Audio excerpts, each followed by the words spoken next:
নমস্কার। গল্প শুরু করবার আগে জানিয়ে রাখি, আপনি যদি আমাদের চ্যানেলটিকে সাবস্ক্রাইব না করে থাকেন অবশ্যই তাড়াতাড়ি সাবস্ক্রাইব করে দিন এইরকম রহস্য রোমাঞ্চ ভূতের গল্প শোনার জন্য।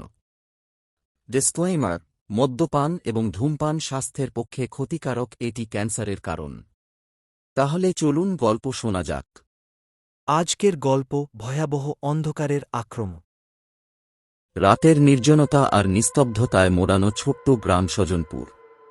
দিন শেষে যখন চারদিক শান্ত হয়ে যায় তখন গ্রামে শুরু হয় এক অদ্ভুত পরিস্থিতি। অজানা এক আতঙ্ক পুরো গ্রামের মানুষকে গ্রাস করছে। যদিও দিনের বেলায় গ্রামবাসীরা তাদের দৈনন্দিন কাজকর্ম চালিয়ে যাচ্ছে, কিন্তু রাতের অন্ধকার নামার পর কিছু অদ্ভুত ঘটনা ঘটতে শুরু করে, যা তাদের ঘুম কেড়ে নিচ্ছে। রাতের বেলায় গ্রামের বিভিন্ন প্রান্ত থেকে শোনা যাচ্ছে অজানা এক কান্নার শব্দ। এই কান্না কখনো শিশুদের মতো মিষ্টি, কখনো প্রবীণ কোনো নারীর কণ্ঠস্বরে, আবার কখনো গর্জে উঠছে পুরুষের মর্মান্তিক আর্তনাদে। গ্রামবাসীরা ভয়ে কেউ বাইরে বের হচ্ছে না, শুধু দরজা জানালা বন্ধ করে ঘরের ভিতর চুপচাপ বসে আছে। তাহলে এসবের সূত্রপাত কিভাবে? গ্রামের এক প্রবীণ ব্যক্তি, দুলাল চাচা, এসব ঘটনা ঘটার শুরুটা বেশ মনে করতে পারছেন। মাসখানেক আগেই তিনি একদিন শুনেছিলেন পুরনো মন্দিরের পাশ দিয়ে যেতে যেতে কিছু অদ্ভুত আওয়াজ। তখন তিনি ভেবেছিলেন হয়তো বনজঙ্গল থেকে কোনো বন্য প্রাণী এসেছে, কিন্তু মন্দিরের ভেতর থেকে সেই অদ্ভুত আওয়াজ আসছিল। এরপর থেকেই মন্দিরে যাওয়া বন্ধ করে দেয় গ্রামবাসীরা। সজনপুরের এই প্রাচীন মন্দিরটি ছিল দেবী কালীর, যেখানে গ্রামের মানুষ বিশেষ পূজার সময় যেত। কিন্তু সেই দিনের পর থেকে মন্দিরটিতে আর কোনো পূজা হয়নি। দুলাল চাচা ভাবলেন হয়তো এই মন্দিরের সঙ্গেই কিছু সম্পর্ক রয়েছে। তিনি গ্রামের প্রধানকে জানালেন, কিন্তু তিনি এটাকে মনের ভুল হিসেবে উড়িয়ে দেন। কিন্তু পরের রাতে, ঠিক মধ্যরাতের কাছাকাছি, একটি ভয়ঙ্কর গর্জন ভেসে আসে গ্রামের মধ্য দিয়ে। চাচা জানালার ফাঁক দিয়ে দেখলেন চারিদিকে অন্ধকার, কিন্তু সেই গর্জনের উৎস খুঁজে পেলেন না। একদিনের পর একদিন কেটে যেতে থাকে। রাতের এই অজানা আওয়াজগুলো বাড়তে থাকে। ভয়ে অনেকেই ঘরবন্দি হয়ে থাকছে। এমনকি দিনের বেলাতেও গ্রামের মানুষ বাইরে বের হতে ভয় পাচ্ছে। কিন্তু কিছু সাহসী যুবক সিদ্ধান্ত নেয় যে তারা এই রহস্যের মূলে যেতে হবে। এই সিদ্ধান্তের নেতা হয় রাহুল, গ্রামের সবচেয়ে সাহসী যুবক। সে তার কয়েকজন বন্ধুকে নিয়ে মন্দিরের কাছে যাওয়ার সিদ্ধান্ত নেয়। রাত গভীর হলে তারা মন্দিরের দিকে রওনা হয়। মন্দিরের চারপাশে বড় বড় বটগাছ, গাছের ডাল থেকে নেমে আসা লতাপাতা মন্দিরকে ঢেকে দিয়েছে। অনেক বছর ধরেই এখানে কেউ আসেনি, তাই জায়গাটি একেবারে পরিত্যক্ত অবস্থায় ছিল। মন্দিরের সামনে এসে দাঁড়াতেই তারা অদ্ভুত এক শীতল হাওয়ার স্পর্শ অনুভব করে, যেন অন্ধকার থেকে কেউ তাদের দিকে তাকিয়ে আছে। রাহুলের বন্ধুরা ইতস্তত করতে থাকে, কিন্তু রাহুল তাদের সাহস দেয়, আমাদের এখানে আসতে হবে। কিছু একটা ভুল হচ্ছে এখানে। আমরা না বুঝলে গ্রামবাসীরা কখনোই শান্তি পাবে না। তারা মন্দিরের ভেতরে ঢোকার চেষ্টা করে। দরজা প্রায় ভাঙা, অনেক দিনের অবহেলার কারণে কাঠ প্রায় পচে গেছে।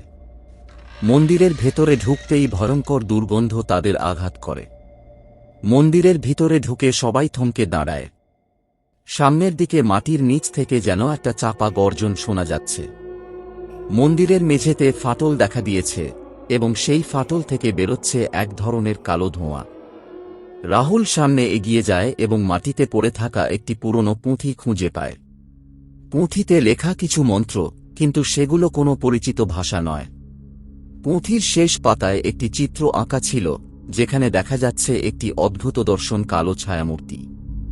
এমন সময় হঠাৎই মন্দিরের ভিতরে বাতাসের ঝড় ওঠে। সেখান থেকে এক বিশাল ছায়া বেরিয়ে আসে। তারা সবাই ভয় পেয়ে পেছনে সরে যায়। সেই ছায়াটি ক্রমশ মূর্ত আকার ধারণ করে। একটা হাড় জিরজিরে দেহ, মাথায় চুলের বদলে কালো ধোঁয়ার মেঘ, আর দুই চোখের জায়গায় দাউ দাউ করে জ্বলছে আগুন।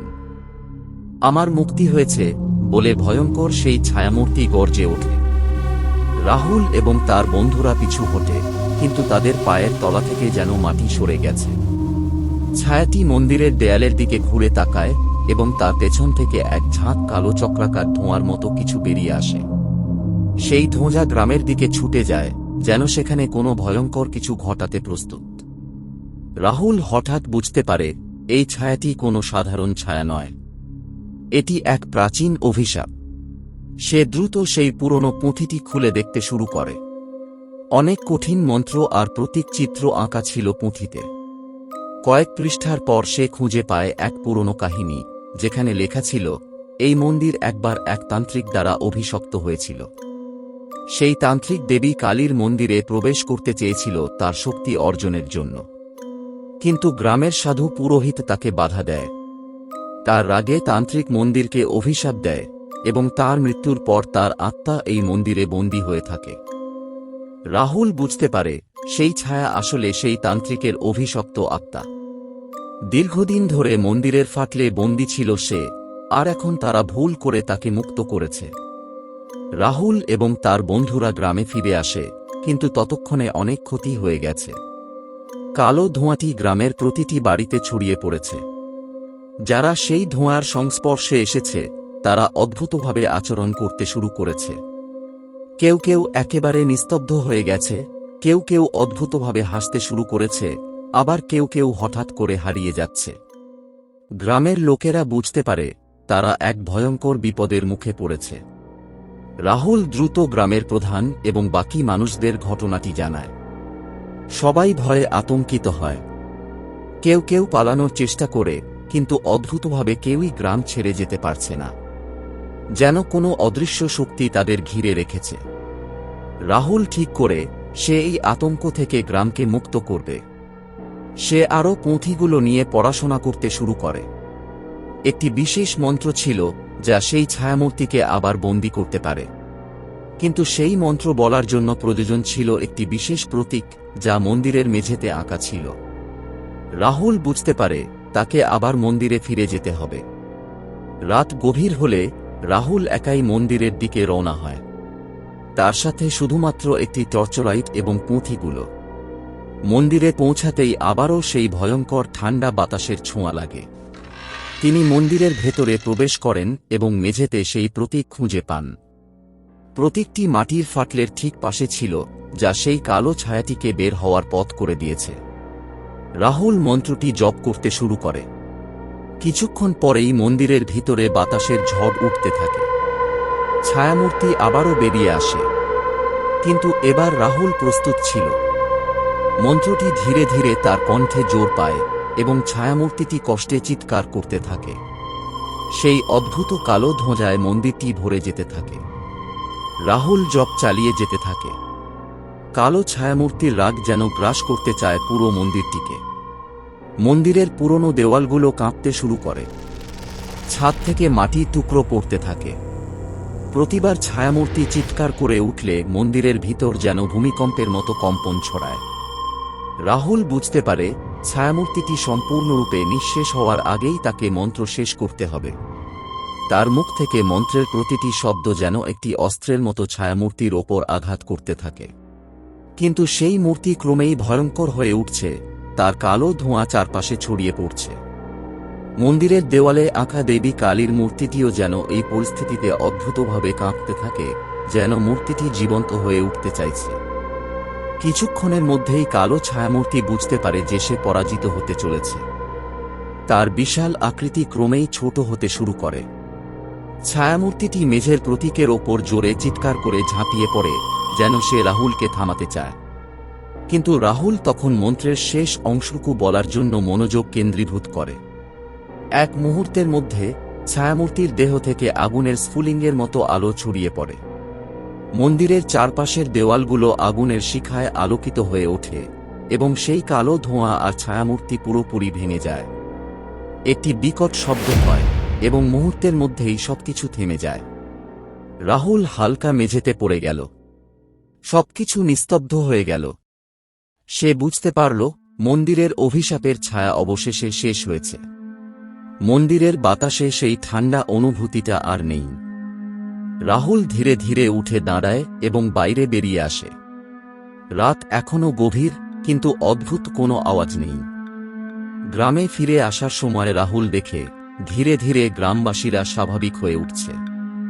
যারা কালো ধোঁয়ার সংস্পর্শে এসে কষ্ট পাচ্ছিল তারা এখন স্বাভাবিক জীবনযাত্রায় ফিরে আসতে শুরু করেছে। লোকেরা রাহুলকে দেখে তার প্রতি কৃতজ্ঞতা প্রকাশ করে, যদিও তারা জানে না কিভাবে রাহুল একাই এই বিপদ থেকে তাদের মুক্ত করেছে। পরের দিন সকালে গ্রামে আবার আলো ফোটে এবং সবাই এক নতুন সকাল দেখে। স্বজনপুরের মানুষজন জানে রাহুল তাদের জীবনের নতুন সূচনা এনে দিয়েছে। সেই পুরনো মন্দিরটি আর কেউ ব্যবহার করবে না, কিন্তু এবার তারা মন্দিরের অভিশাপকে বন্ধ করতে পেরেছে। গল্পটি এখানেই সমাপ্ত করা হল। সুস্থ থাকবেন, ভালো থাকবেন এবং নিত্য নতুন আপডেট পাওয়ার জন্য আমাদের পাশে থাকবেন। আপনাদের কাছে এটাই আমার ছোট্ট রিকোয়েস্ট। আবার দেখা হচ্ছে পরবর্তী ভিডিওতে।